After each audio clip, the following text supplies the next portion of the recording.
दंडवत प्रणाम। आता येणाऱ्या 3 ऑक्टोबरपासून घटस्थापना आहे आणि त्यामध्ये महानुभाव पंथातील जे अनुयायी आहे किंवा महानुभाव पंथ ज्यांनी उपदेश स्वीकारला आहे त्या मंडळींनी किंवा त्या उपदेशी मंडळींनी काय करायला पाहिजे, काय करू नये। आपण यूट्यूब चॅनलवर बऱ्याचपैकी व्हिडिओ बघितले असेल, त्यामध्ये बऱ्याचपैकी लोकांमध्ये संभ्रम निर्माण होतो। काही समज आहे, काही गैरसमज आहे, काहीची श्रद्धा आहे तर काहीची अंधश्रद्धा आहे।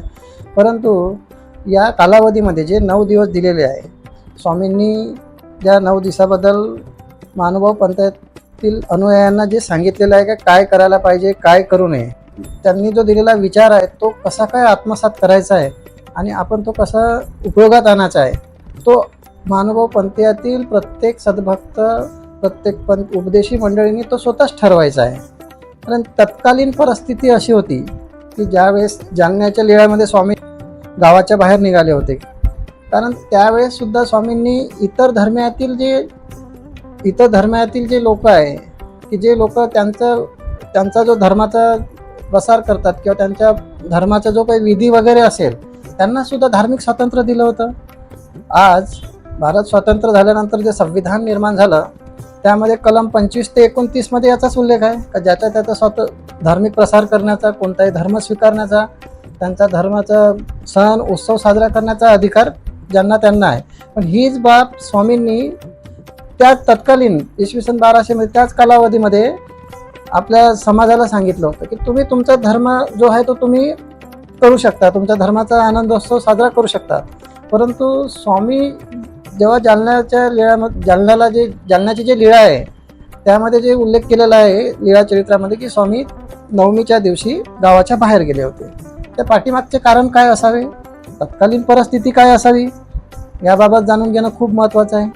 कारण बऱ्याच यूट्यूब व्हिडिओ बघितले तर त्यामध्ये बऱ्याच जणांनी असे कमेंट्स केले आहे की चक्रधर स्वामी तर समानतेचा प्रचार करत होते, स्त्री पुरुष समानता मानत होते, सगळ्या धर्मात गोविंद प्रभू, चक्रपाणी महाराज हे सगळं जाती धर्माला समान मानत होते। तर मग तुम्ही आमच्या धर्माचा विरोध का करता, तुम्ही देवी पूजन असेल त्या ज्यावेळेस किंवा देवी बसलेली असेल यावेळेस तुम्ही आमचा विरोध का करता, म्हणजे चक्रधर स्वामीच्या तत्वाच्या विरोधात आहे, असे बऱ्याच जणांचे कमेंट्स मी बघितले आहे। परंतु त्यामागचा उद्देश किंवा त्यामागचा हेतू स्वामीचा तो नव्हता जो आपण काही अभ्यास न करता आपण जे व्यक्त होत आहोत। त्यामागचा उद्देश, तत्कालीन परिस्थिती अशी होती की पूर्वी गावामध्ये एक चौक असायचा, त्या चौकातच दुकान पण असायचं, तिथंच बाजारपेठ असायची, तिथं देवी बसायची। स्वामींचा विरोध त्याला नव्हताच। स्वामींचा विरोध यासाठी होता का देवी बसल्यानंतर त्यावेळेस जी अंधश्रद्धा होती, त्यावेळेस देवी कोणाच्या अंगात यायचं, कोण्या माणसाच्या अंगात, कोण्या स्त्रीच्या अंगात यायचं, तिथे अनेक प्रकारचे बळी दिले जायचे, अंधश्रद्धेतून त्यावेळेस बऱ्याच जणांची फसवणूक व्हायची। तर स्वामींनी त्यावेळेस त्यांच्या देवी बसवण्यावर, देवीच्या कार्यक्रमावर विरोध केलेलाच नाही आहे। तुमचं तर स्वातंत्र्य आहे, त्यांनी त्यावेळेस स्वातंत्र्य दिलेलं आहे का तुम्ही तुमच्या देवतेची पूजा करू शकता। परंतु आपले महानुभाव पंथीय जे भक्त आहे यांच्यावर काहीतरी त्याचा परिणाम नाही झाला पाहिजे, यांच्यावर त्या जे अंधश्रद्धा आहे त्या अंधश्रद्धेचा या भक्तावर परिणाम नाही झाला पाहिजे। त्या उद्देशाने कदाचित आपल्या जर ते डोळ्यानंच दिसलं नाही, आपण जर बघितलंच नाही तर आपल्यावर तो परिणामच होणार नाही। हे जे अंधश्रद्धेच्या विरोधी जे स्वामींनी काम केलं त्यामुळे स्वामी तत्कालीन दिवशी ज्यावेळेस देवी बसायची त्यावेळेस स्वामी बाहेर गेले होते राहायला। मग ते 9 दिवस का पाळायचे, कारण ज्यावेळेस घटस्थापना व्हायची, देवी बसायची, ते तुम्ही चित्र बघा, देवी वाघावर बसलेली, राक्षसाला मारत असलेले असे अनेक प्रकारचे मूर्त्या आपल्याला दिसायचे। स्वामीचा तर विरोधच होता, कोणत्याची हिंसा करू नका, दुश्मन जरी असेल, जसं ससा रक्षण करताना स्वामींनी सशाला ज्याचा जीव वाचला त्याला पण महात्म्य म्हटलं आहे आणि जो मारायला येणार होता सशाला त्याला पण महात्म्य म्हटलं आहे। त्यामुळे स्वामी हिंसा करणारे नव्हते, मुंगी पण न मारणारे महानुभाव पंथांचा विचार आहे। त्या दृष्टिकोनातून स्वामींनी आपल्या अनुयायांना किंवा स्वतः ते बाहेर गेले होते, त्यांची प्रत्येक गोष्ट ही कृतिशील लीळा आहे, त्यांनी स्वतः तसे वागत होते, त्यानुसारच तुम्ही त्यांचे भक्त आहे, त्यांच्यासोबत अनुयायी आहे, जे लोक जुळले गेले त्यांच्यासोबत तत्कालीन कालावधीमध्ये त्याप्रमाणे ते तसे वागत होते। परंतु स्वामींनी आता 9 दिवस ही जी देवीची पूजा चालायची, तर मग त्यावेळेस का बरं असं म्हटलं जातं का तुम्ही कोणते किराण्यातून सामान आणू नये, पाणी आणू नये, हे करू नये ते तत्कालीन परिस्थितीच अशी होती की त्या चौकामध्येच सगळं मिळायचं. एक दुकान असायचं गावामध्ये किंवा भाजीपाला पण तिथंच मिळायचा. जे काही वस्तू मिळायच्या ते चौकात मिळायच्या आणि तिथंच देवी बसायची. आणि तुम्ही जर ते 9 दिवस काही तुम्ही दैनंदिन जीवन जगत असताना तुम्हाला आवश्यक असलेल्या गरजा जे आहे त्याच्या जर तुम्ही सामग्री आणण्यासाठी जात असेल तर ते तुमच्या डोळ्याने दिसणार. त्या मार्ग दाखवला होता की तुम्ही शक्यतो तुमचं जे खाण्यापिण्याची सामग्री आहे ती 9 दिवसाची पुरेल ते आधीच आणून ठेवा, म्हणजे वारंवार तुम्हाला तिथे जाण्याची गरज पडणार नाही. तिथे गेले नाही तर तुम्हाला जे डोळ्यानं दिसणारं चित्र आहे, एखादी होणारी हत्या आहे, बळी देत असेल किंवा एखादी अंधश्रद्धा आहे, अघोरी विद्या आहे, हे तुम्हाला दिसणार नाही आणि याच्यापासून तुमचा बचाव होईल. त्यामुळे पूर्वीच्या काळामध्ये सुद्धा किंवा आता पण काही प्रमाणामध्ये भरपूर आपलं पंथीय असे आहे की जे 9 दिवसाची सामग्री आपली जमा करून ठेवतात. परंतु असं काही कंपल्सरी नाही आहे जमाच केलं पाहिजे. तुम्हाला जर आता एखादी बिमार असेल, एखाद्याचा औषधोपचार चालू असेल तर त्याला गोळ्या घ्यावंच लागेल, मेडिकलमध्ये जावंच लागेल. एखाद्याला अचानक अटॅक आला तर त्याला दवाखान्यात जावं लागेल. दूध वगैरे आहे हे दैनंदिन नाशवंत पदार्थ आहे, हे पण आपल्याला आणायला जावंच लागेल. पाणी आहे, पाण्यावर सुद्धा कोणाची सत्ता नाही. ऑफिसमध्ये काम करणारे आहे, कंपनीत काम करणारे आहे, शेतात काम करणारे आहे. मग 9 दिवस आपण लपून बसणार का? नाही बसणार. आपलं दैनंदिन जीवन जगत असताना आपलं जे कार्य आहे ते तर आपल्याला करावंच लागणार आहे. परंतु त्यामध्ये जे आपल्याला सांगितलेलं आहे की आपण शक्यतो विनाकारण आपण बाहेर जायचं नाही, शक्यतो आपण त्यांच्या सानिध्यात जायचं नाही. आपले रोजची जी क्रिया आहे ती करायची, आपलं देवपूजा करायची. स्वामींनी मेहकरची जी लीळा आहे आपण लीळाचरित्र ग्रंथामध्ये वाचली असेल किंवा ऐकली असेल. मेहकरच्या लीळामध्ये स्वामींनी स्पष्ट सांगितलेलं आहे का ज्यावेळेस श्रीकृष्ण गोकुळाष्टमी असल्यामुळे श्रीकृष्णाची मूर्ती बनवली जात होती मातीची, त्यावेळेस स्वामींनी म्हटलं काय श्रीकृष्ण काही मातीचा नाही, म्हणजे आपण मूर्तीपूजन करत नाही, उपवास ठेवला होता. उपवासाबद्दल पण स्वामींनी त्यामध्ये सांगितलं आहे की ज्यावेळेस श्रीकृष्ण जन्मले त्यावेळेस त्यांच्या आईने सुद्धा उपवास केला असेल का, काही ना काहीतरी खाल्लेच असेल ना. म्हणजे ती पण अंधश्रद्धा आहे. मूर्तीपूजन करत नाही आपण, प्रतिमा पूजन करत नाही. त्याचप्रमाणे आपण ज्यावेळेस ही देवी बसतात, ही देवीची मूर्ती असतात, हे अन्य लोक जे पूजन करतात तर त्यांच्या आपण पूजन करत नाही, ते पूजन करतात. आपण त्यांच्या आड जाऊ नये म्हणून स्वामींनी त्या 9 दिवसाचा जो कालावधी आहे त्या कालावधीमध्ये आपल्यासाठी एक वेगळे नियम पाळून दिलेले आहे का त्यामध्ये आपण जे महास्थान असेल त्या ठिकाणी जावं, महास्थान करावे. कारण स्वामींनी सांगितले आहे जेवढे ओटे गोटे आहे ते सगळे पूजनीय आहे. स्वामींचे जे परशे झालेले आहे त्या ठिकाणी तुम्ही जा, त्या ठिकाणी पूजन करा, त्या ठिकाणी पंगत द्या, दानधर्म करा त्या ठिकाणी. किंवा हे जर जमत नसेल तर घरीच तुम्ही स्मरण करा. तुम्ही जे 100 गाठ्याचं स्मरण करा, 1000 गाठ्याचं स्मरण शक्य असेल तेवढंच. काही 90 दिवसात केलं पाहिजे असं काय नाही. स्मरण तर तुम्ही 365 दिवसही करायला पाहिजे. पण हा जो कालावधी आहे तर तुम्हाला जर काम असेल, तुमचं कामानिमित्तच बाहेर जायचं असेल तर जरूर जायला पाहिजे.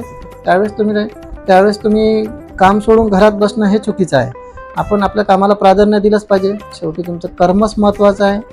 कारण की आपलं स्वामींनी सुद्धा स्वतः कृतीतून कर्म करूनच सगळ्याला ज्ञानदान दिलेलं आहे. त्यामुळे आपण घरात न बसता आपण आपलं कार्य केलं पाहिजे. त्यानंतर तत्कालीन परिस्थितीनं आताच्या परिस्थितीमध्ये खूप मोठा बदल झालेला आहे. आता भरपूर प्रमाणात तुम्ही सिटीमध्ये बघा किंवा खेडोपाडी बघा, प्रत्येक ठिकाणी दुकानं आहेत, 10-10, 12-12 दुकानं आहे. असं नाही का तुम्हाला त्या जिथे देवीचं मंदिर असेल, घटस्थापना असेल तिथेच जाऊन घेण्याची काही आवश्यकता नाही. तुम्ही त्या आवारात जाण्याची तेवढं काही आवश्यकता नाही आणि गेले तरी काही फरक पडणार नाही. पण स्वामींनी जे त्यावेळेस त्यांचा जो सांगण्याचा जो उद्देश होता त्यावेळेसची जी परिस्थिती होती तर त्यावेळेस हे अंगात येणं, देवीची पूजा करताना जे वेगवेगळे लोक त्या कालावधीमध्ये बळी वगैरे द्यायचं असं ऐक्यू आहे, वाचण्यामध्ये आहे. आता तर ती प्रथा बंद आहे. आता सध्या तसं काही नाही आहे. तर ही अन्य भक्तांना जी दिलेली कालावधीची सूट त्याच्यामध्ये आपण जाऊन तिथे त्यांना बाधा पोहोचवली नाही पाहिजे. त्यामुळे आपण तेवढे 9 दिवस आपण पालन केलं पाहिजे. पण आपले जेवढे काही सामग्री वगैरे असेल शक्यतो तर आणून ठेवा. जर दैनंदिन जीवन जगत असताना तुम्हाला जीवनावश्यक वस्तू जर लागत असेल तर ते आणावंच लागेल. भाजीपाला 9 दिवस नाही पुरत. कदाचित तुम्हाला त्या जिथे देवी बसली असेल त्या ठिकाणी न आणता कुठेतरी बाहेरच्या ठिकाणी दुसऱ्या ठिकाणाहून आणा. असं काही फरक पडणार नाही. त्याच्यावर काही वैज्ञानिक दृष्टिकोनातून तर असं काही आजपर्यंत तर असं काही घडलं नाही का एखादी देवी बसलेली आहे, तुम्ही बाहेर जाऊन जर काही आणलं तर काही होणार, असं आजपर्यंत तरी असं काही घडलं नाही. एक वैज्ञानिक दृष्टिकोन ठेवून त्यावेळेचं एक धार्मिक स्वातंत्र्य आहे, त्याच्याप्रमाणे अन्य धर्मीय त्यांच्या धार्मिक स्वातंत्र्य असतात, त्यांच्या धर्माचा ते आवश्यक पूजा करतात. आपण आपल्या धर्माचं आपण आवश्यक पूजा प्रति करायला पाहिजे, आवश्यक धर्म करायलाच पाहिजे. यामध्ये असं कोणाला गैरसमज करून घेण्याचं काही कारण नाही. आणि जे अन्य मंडळी जे म्हणतात की चक्रधर स्वामीचे विचार असे होते आणि तुम्ही असे वागतात, तर ते थोडं अज्ञानामुळे ते बोलतात, कारण त्यांना पूर्ण पार्श्वभूमी माहीत नाही, त्यातला सखोल अभ्यास माहीत नाही का त्यावेळेस स्वामी का बरं बाहेर होते, स्वामींनी का बरं, तत्कालीन परिस्थिती काय होती, इसवी सन 1200 त्यावेळेसची परिस्थिती काय होती, खेडोपाड्यामधली परिस्थिती काय होती, त्या विचारातूनच आपण नवरात्रामध्ये आपण नपाळतं म्हणून जे पाळतो, ते जे काही गोष्टी आपल्याला पाळायचे असते, काही नियम असते की ते आपल्याला पाळावं लागतं. तर ते नियम हे प्रत्येकाने आत्मसात केले पाहिजे आणि आपापल्या परीनंच आपण ते 9 दिवस व्यवस्थित पाळले पाहिजे. जास्तीत जास्त धर्म केला पाहिजे, जास्तीत जास्त स्मरण केलं पाहिजे देवाचं. आणि जसे स्वामीसोबत एक ब्राह्मण राहत होते, त्यामध्ये ते एका गावामध्ये भिक्षेला गेले आणि त्यांना भिक्षा नाही मिळाली, त्यांनी रागाच्या भरात ते गाव जाळून दिलं होतं आणि आनंदात स्वामीकडे आले होते. स्वामींना माहीत होतं हे हुशार व्यक्तिमत्व आहे, तज्ज्ञ आहे, पण एखादी गाव जळाल्यानंतर ते गाव जळत आहे, तिथले जनावरं जळत आहे, सगळ्या लोकांना त्यांनी हे केलं आणि हा ब्राह्मण येऊन असं आनंदाने सांगत आहे. जर एखाद्याचं वाईट होत असेल आणि त्यामध्ये जर ह्या व्यक्तीला आनंद होत असेल तर अशाची संगत स्वामींनी सोडली होती. त्यावेळेस त्याला कितीही तो ज्ञानी असेल, कितीही असेल, तरी स्वामींनी त्याची संगत सोडली होती. तर मग याच्यावरून आपल्याला काय एक बोध मिळतो, आपल्याला पण दैनंदिन जीवन जगत असताना काही लोक असे मिळतात, आपल्याला तुमच्या ऑफिसच्या ठिकाणी असो, तुमच्या कामाच्या ठिकाणी असो, मार्केटमध्ये असो, तुम्हाला असे लोक मिळतात जे हुशार पण असतात, पण त्यांचे इतरांचं वाईट झाल्यावर जर त्यांना आनंद होत असेल तर अशा निगेटिव्ह विचाराच्या लोकांच्या आपण दूर राहायला पाहिजे. हे आपल्याला स्वामींनी दिलेलं हे तत्वज्ञान आहे, ते आपण आत्मसात करायला पाहिजे. दैनंदिन जीवन जगत असताना जे आपल्याला प्रश्न भेडसावतात त्याच्यावर हे उत्तर आहे की हे या पद्धतीने आपण जीवन जगायला पाहिजे. तर मी 1-2 ठिकाणी, बऱ्याच ठिकाणी कार्यक्रमामध्ये गेलो होतो, तिथे बऱ्याच जणांना विचारलं आपल्याला जीवनात यशस्वी व्हायचं आहे का, यशस्वी होण्यासाठी तुम्ही स्वप्न बघतात का. बऱ्याच जणांचे हात वर नसायचे, तर मी म्हणत अरे तुम्ही जर स्वप्न बघण्यासाठी सुद्धा तुमचे हात वर नाही आहे, तर तेव्हा ते हात पण वर करायचे. मग त्यांना म्हटलं जर तुम्हाला जीवनात यशस्वी व्हायचे असेल तर पॉझिटिव्ह विचार करणाऱ्या लोकांसोबत तुम्ही सहवासात राहा, निगेटिव्ह विचार करणाऱ्या लोकांना आता सोडून द्या. तुम्ही जे लोक तुमच्या कार्यामध्ये किंवा तुम्ही ज्या क्षेत्रामध्ये ज्या अभ्यास करत असेल त्या क्षेत्रामध्ये किंवा ज्या फील्डमध्ये असेल, त्या ठिकाणी निगेटिव्ह विचार करणारे लोक असेल त्यांना तुम्ही सोडून द्या आणि पॉझिटिव्ह विचार करणाऱ्या लोकांची संगत करा. म्हणजे आज जर तुम्ही 4 पॉझिटिव्ह विचार करणाऱ्या संगतीसोबत राहाल तर 5वा नंबर तुमचा असेल. परंतु निगेटिव्ह विचार करणारे जर 10 लोक असेल तर 11वे निगेटिव्ह विचार करणारे तुम्ही पण होणार, म्हणजे तुमच्या कार्यात तुम्ही यशस्वी होणार नाही. मग हे निगेटिव्ह विचार करणारे तुमचे मित्र असू शकतात, तुमचे सवंगडी असू शकतात, तुमचे ऑफिसमध्ये काम करणारे सहकारी असू शकतात, तुमचे रक्ताचे संबंधी लोक असू शकतात. तर अशा लोकांना आपण जीवनातून दूर केलं पाहिजे आणि जे पॉझिटिव्ह विचार करणारे लोक आहे या लोकांच्या आपण सहवासात राहायला पाहिजे. हे स्वामीकडूनच शिकण्याजोगतं आहे. म्हणजे स्वामींनी जे दिलेले विचार आहे, चक्रधर स्वामींनी, त्याचा आपण अवलंबन केला पाहिजे. आपण त्या पद्धतीने जीवन जगलं पाहिजे. गीतेमध्ये काय दिलेलं आहे श्रीकृष्णाने, जे आपण गीता जे वाचतो त्याच्यामध्ये दैनंदिन जीवन जगताना आपल्याला जे समस्या येतात त्या समस्येवर समाधान आहे, ते आपण आत्मसात केलं पाहिजे आणि त्या पद्धतीने जीवन आपण चांगल्या पद्धतीने सुखद पद्धतीने जीवन जगलं पाहिजे. तशाच पद्धतीने जे काही जणांचं जे श्रद्धा आणि अंधश्रद्धा जे आहे, स्वामींनी त्याच तत्कालीन कालावधीच मध्ये सांगितलं होतं की जी अंधश्रद्धाचा विरोध होता, स्वामींनी सगळ्यांना स्त्री स्वातंत्र्य दिलं होतं, सगळ्यांना धार्मिक स्वातंत्र्य दिलं होतं. हे जे आता विश्वाच्या सगळ्या संविधानामध्ये ही संविधानिक मूल्य आहे, ही कलम आहे. आपल्या भारतीय संविधानात सुद्धा हे 25 ते 29 या कलमामध्ये तुमच्या धार्मिक स्वातंत्र्याचा उल्लेख केलेला आहे. त्याच पद्धतीने प्रत्येकाचा धर्म ज्याच्या पद्धतीने आपल्याला वाढवायचा असतो. अशा प्रकारे आपण आपल्याला जे दैनंदिन जीवनामध्ये जगत असताना ज्या काही वस्तू सामग्री लागत असेल त्या आपण आणल्या तरी काही हरकत नाही. बाहेर ठिकाणी आपण जात असेल तिथलं पाणी पिलं तरी काही हरकत नाही. वैज्ञानिक दृष्टिकोनातून जर आपण बघितलं तर असं काही आपल्या शरीरावर असे काही परिणाम घडणार नाही. परंतु त्या कालावधीमध्ये इतर ठिकाणी त्यांच्या धार्मिक बाबीमध्ये ज्या काही पूजा हवन वगैरे होत असेल त्याचा विपरीत परिणाम आपल्यावर होऊ नये ते आपल्या पंथामध्ये जी स्वामीची जी शिकवण आहे त्याच्यामध्ये अहिंसा आहे, हिंसा करता येत नाही, मुंगीची पण हिंसा करता येत नाही, आपल्याला सप्तव्यसनापासून दूर राहायचं आहे.